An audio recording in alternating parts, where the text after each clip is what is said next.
Psicólogos en el mundo real, un podcast de psicología para psicólogos con los pies en la tierra. Si recién te recibiste de la carrera de psicología y no sabes por dónde empezar, tenés muchos miedos y dudas sobre cómo es la práctica y cómo vas a desarrollarte como psicólogo, este podcast es para vos. Soy el licenciado Nicolás Piragine y te invito a descubrir una forma práctica y concreta de pensar a la psicología. Para no perderte ninguna novedad y recibir nuestro contenido exclusivo, te invito a suscribirte al newsletter. Si no sabes por dónde empezar a estudiar psicología científica y basada en evidencia, te recuerdo que tenemos un ebook gratuito y súper completo que te ayudará a empezar en forma eficaz y ordenada. Encontrarás los links a estos recursos en el episodio. Sin más preámbulos, comenzamos el episodio de hoy.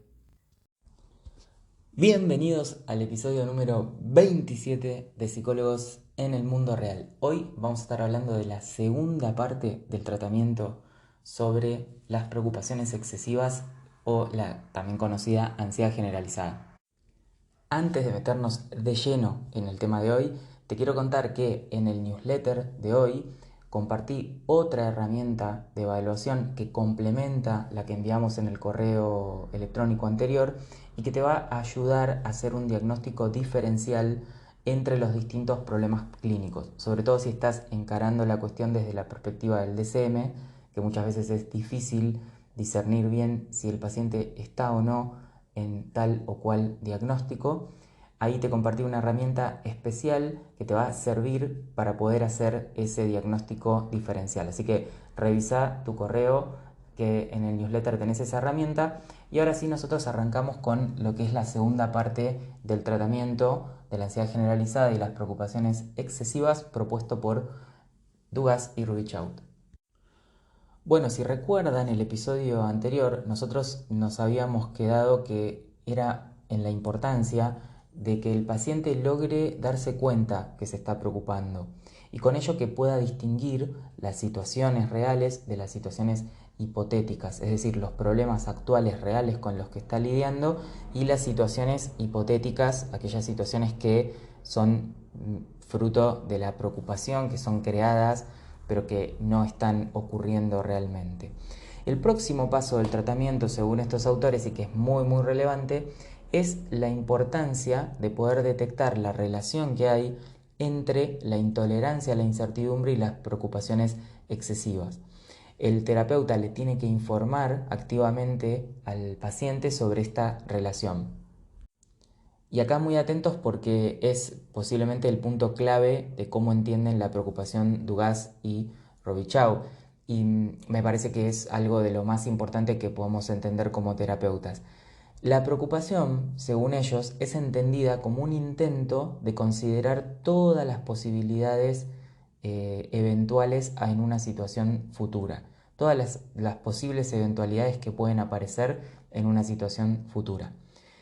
En otras palabras, podemos decir que es un intento de reducir la incertidumbre pensando en todos esos escenarios futuros posibles para una determinada situación.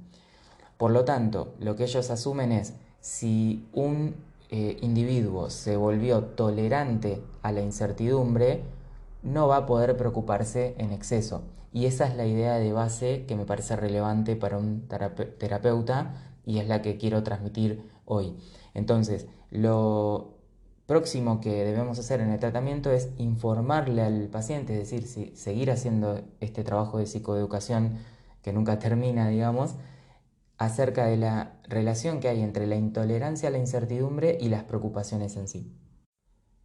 Y aquí es donde aparece la incertidumbre y la imposibilidad que hay del control del futuro, ¿no? Por más que uno piense, planifique, se organice, piense todas las eventualidades, pero el gran problema es la imposibilidad de ese control. Reconocer que la certeza es imposible de alcanzar respecto de una situación futura es muy importante y también teniendo en cuenta la naturaleza de la vida cotidiana y el grado de incertidumbre que lleva consigo, buscar esa certeza absoluta no solo es imposible porque no tenemos posibilidad de precisar con exactitud todas las cosas que pudieran llegar a pasar futuro, sino que lo que obliga al paciente es a seguir luchando por encontrar esa certeza del futuro en el día a día de su vida. Y eso es lo que ocasiona el malestar y el deterioro de su vida, de su calidad de vida. Porque en vez de estar enfocado en vivir, en las situaciones que está viviendo, está todo el tiempo enfocado en protegerse del futuro, en predecir el futuro, en controlar el futuro. Entonces, esta lucha que se genera por tratar de obtener certezas de las cosas que van a venir en el futuro son justamente las que ocasionan malestar y además que no se pueden lograr porque como veíamos recién es imposible que sepamos a ciencia cierta calcular todas las situaciones eventuales futuras que nos pudieran ocurrir. Y es esa lucha la que destaca la característica de la ansiedad generalizada, de las preocupaciones y la característica principal del problema, ¿no? Esto que se ha definido como un proceso transdiagnóstico, conocido como intolerancia a la incertidumbre, dicen los autores que muchísimos pacientes desconocen en gran medida el profundo impacto que tiene la intolerancia a la incertidumbre en sus vidas. Y decimos principalmente que esto de ser intolerante a la incertidumbre es problemático porque uno termina gastando una gran cantidad de energía en estrategias para evitar situaciones que generen incertidumbre, lo cual termina siendo imposible, lo cual uno lo único que hace, como decíamos recién, es luchar y luchar para poder predecir y controlar el futuro lo más perfectamente posible. Y ahí es donde aparece el malestar. Nos señalan estos autores algo que realmente esto se ve en la clínica y es que normalmente estos pacientes han utilizado estas estrategias durante tanto tiempo que se han vuelto totalmente automáticas y es necesario, de nuevo, como hablábamos en el episodio anterior, que el paciente pueda ir tomando conciencia de las distintas manifestaciones de su intolerancia a la incertidumbre y reconocer el impacto que tiene en sus comportamientos, porque esto se ha vuelto totalmente automático y muchas veces no es consciente. Por ejemplo, un paciente podría ir decenas de veces a distintas locales de regalos para comprar un regalo, para intentar asegurarse de comprar el regalo perfecto. Entonces viaja por distintos shoppings y centros comerciales buscando el regalo perfecto. O en otro caso, otra persona podría posponer hasta último momento la preparación de un informe para que la sensación esa de incertidumbre se presente solo durante un breve periodo de tiempo, cuando tiene que enfocarse en la tarea. Pero son todas estas conductas, comportamientos que se hacen casi de manera inconsciente, es decir, el paciente no se está dando cuenta que son formas de reaseguro, que son formas de luchar contra ese espacio que se podría generar de incertidumbre y obviamente de ansiedad, de malestar que aparecería. Y bueno, aquí viene como lo que sería el siguiente módulo del tratamiento, lo que yo muchas veces llamo intervenciones de alto impacto, como es la exposición. Obviamente en todo tratamiento basado en evidencia iba a estar participando la exposición como protagonista. Y lo que plantean los autores es que un módulo muy importante del tratamiento y lo que se debe continuar haciendo, luego que el paciente entienda lo que le pasa, pueda detectar este proceso de preocupación cuando aparece, todos los reaseguros que va tomando también acerca de la incertidumbre. Lo que tenemos que hacer es exponerlo justamente a situaciones de incertidumbre. Acá no es un episodio del podcast sobre exposición, tenemos un episodio del podcast sobre exposición donde hablo un poco sobre esa técnica, pero lo importante es que poder generar situaciones de la vida cotidiana, situaciones que generan incertidumbre y preocupación al paciente y que pueda ir paulatinamente, progresivamente exponiéndose a esas situaciones. Recuerden que le habíamos podido explicar al paciente la inutilidad que tenía la preocupación en sí misma, como una forma de solucionar un problema o como una forma de afrontar la ansiedad. Entonces ahora le estamos presentando una estrategia alternativa y justamente opuesta. En lugar de evitar la incertidumbre, lo que se alienta es que el paciente la pueda ir buscando y experimentando a la incertidumbre, o sea, exponerse a la incertidumbre. O sea que las situaciones que vamos a generar las situaciones a las cuales los vamos a exponer justamente son situaciones que tienen que inducir la incertidumbre para que el paciente se pueda exponer y pueda lidiar con esa sensación que en definitiva es normal porque ninguno sabemos exactamente qué es lo que va a pasar en el futuro.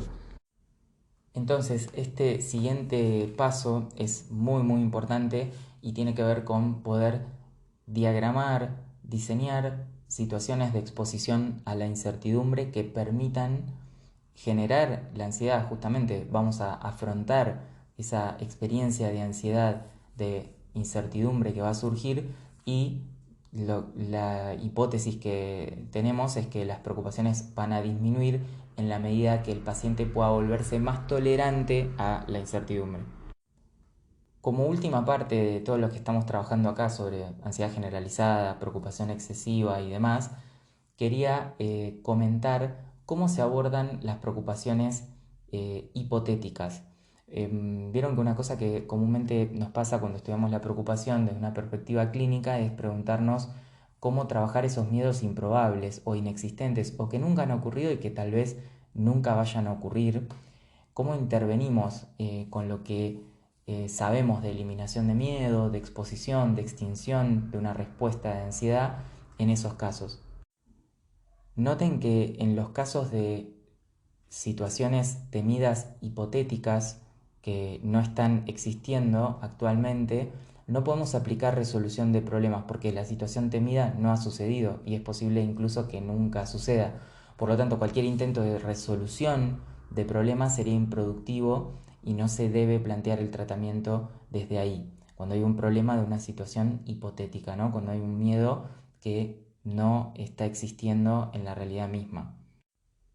Lo que se trabaja en estos casos es lo que llamamos exposición imaginaria a los miedos implicados y es la idea, de nuevo, de ayudar al paciente a acercarse con lo temido desde una exposición imaginaria, es decir, que él se lo pueda plantear de manera encubierta, decimos nosotros, o mental, que pueda pensar, que pueda recrear esa situación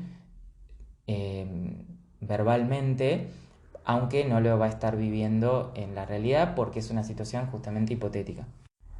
Ese tipo de trabajo de exposición, que es el mismo proceso del que se trabaja, se conoce como exposición imaginaria. Si alguno se pregunta a qué se refieren estas situaciones hipotéticas o algún ejemplo de situación de preocupación hipotética, bueno, por ejemplo es que a un ser querido le pase algún tipo de accidente grave o se enferme, o el hecho de que el paciente se imagina quedando totalmente en bancarrota y viviendo, no sé, en la calle. Ese tipo de situaciones que no están ocurriendo ahora, sino que son miedos a y son situaciones que podrían nunca ocurrir.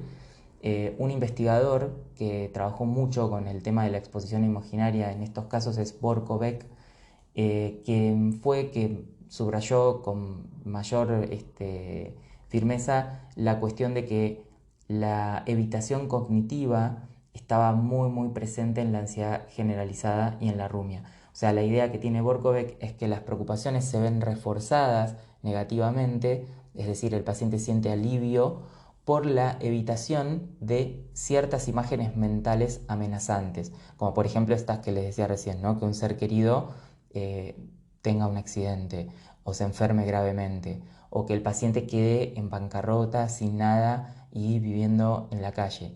Este tipo de imágenes, que Borkovec lo ve desde el punto de vista cognitivo, le llama evitación cognitiva, la idea de no encontrarse con esa imagen mental, o sea, evitarla, era lo que mantenía la preocupación según Borkovec, porque justamente el paciente mientras se está preocupando se logra aliviar en el sentido de que no necesita encontrarse con esas imágenes mentales amenazantes y por lo tanto la sensación de ansiedad baja. Pero claro, tiene un gran costo no encontrarse y evitar esa imagen mental que teme, tiene un gran costo porque para ello tiene que emitir un montón de respuestas que llamamos de preocupación, tiene que preocuparse y preocuparse y preocuparse, y eso también genera malestar, o sea que genera un alivio a corto plazo, le permite evitar encontrarse con esa imagen mental amenazante de esa situación hipotética terrible, pero al mismo tiempo le genera el malestar típico que genera la preocupación y la rumia, manteniéndolo en ese círculo difícil de salir. Hay algunos obstáculos que pueden surgir en el tratamiento de exposición y de exposición imaginaria del que estamos hablando ahora. Esto puede ser muy difícil para los pacientes porque implica justamente centrarse en esos pensamientos, imágenes terribles, catastróficas que se han esforzado por evitar durante mucho tiempo. Por eso es extremadamente importante que los terapeutas se tomen el tiempo adecuado para explicar la lógica detrás de esta intervención. No simplemente hacerla, siempre como decíamos en el episodio anterior, utilizar la psicoeducación como parte principal del tratamiento. Siempre antes de hacer exposición tengo que hacer psicoeducación de la intervención. Y luego la forma en la que se implementa esta intervención y se planifica la exposición tiene dos partes principales. Una va a tener que ver con la imagen mental de la situación temida o amenazante o catastrófica, ¿no? Uno en primera parte, la imagen mental, y otro con las sensaciones ansiosas que esa imagen mental genera. Un detalle importante a considerar cuando diseñamos el ejercicio de exposición es que el escenario al que debe exponerse el paciente tiene que incorporar o inducir la incertidumbre. Tenemos que generar ese grado de incertidumbre para que el paciente pueda exponerse y trabajar bien ese tema. Entonces ahí se da un equilibrio, ¿no?, que el terapeuta tiene que tener entre poder diseñar el ejercicio de forma tal que aparezcan las situaciones temibles, pero que al mismo tiempo generen incertidumbre. Una vez que los pacientes han tenido un entrenamiento considerable en lo que sería la exposición imaginaria, tanto dentro como fuera de sesión, es recién en ese momento cuando se puede avanzar al módulo final del tratamiento, que va a tener que ver con la prevención de recaídas, ¿sí? Muy bien, básicamente ese es todo el tratamiento, así contado paso por paso, módulo por módulo, propuesto por Dugas y Rubichaud en lo que es la ansiedad generalizada y el tratamiento de las preocupaciones excesivas. Hoy hablamos de exposición en vivo y de exposición imaginaria y de cómo se trabajan los aspectos principales en relación a las situaciones esas hipotéticas, temidas, que muchas veces surge esa duda en los chicos cuando están supervisando, cuando arrancan a atender, que es como cómo hago exposición con el temor a la muerte, o el temor a una enfermedad, o el temor a la bancarrota, como decíamos recién, o el temor a algo que no está presente, cómo trabajo ese tipo de exposición, cómo hacer eso desde la exposición imaginaria y también cómo diseñar la exposición de tal forma que la exposición pueda tocar algunas cuestiones,